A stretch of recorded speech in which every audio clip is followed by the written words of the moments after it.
நமஸ்காரம், வணக்கம். நான் உங்க மகாலட்சுமி அண்ணி. இன்னைக்கு நாம வாழைக்காய் காராமது எப்படி செய்றதுன்னு பார்க்க போறோம். வாழைக்காய நறுக்கின உடனே இப்படி ஜலக்குல சேர்த்து வச்சுக்கோங்க.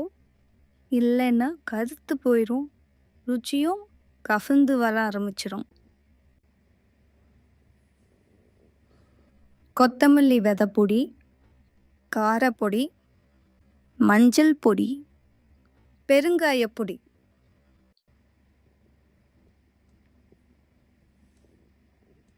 கடுகு, ஜீரகம், உளுத்தம் பருப்பு, கடலை பருப்பு, கருவேப்பிலை, காராமது பொடி,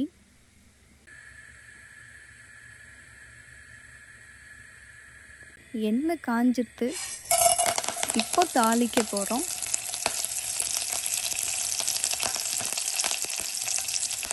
வாழைக்காயை சேர்க்க போகிறோம்.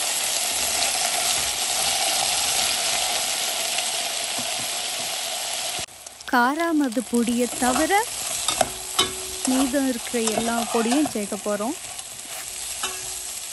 காய் நன்னா வெந்துடுத்து. இப்போ காராமது பொடியை சேர்க்க போகிறோம். காராமது பொடி எப்படி செய்கிறது அப்படிங்கிற விவரம் இந்த வீடியோக்கு கீழே இருக்கும். முன்ன பார்க்காதவ இப்போ பார்த்து செஞ்சுக்கோங்க.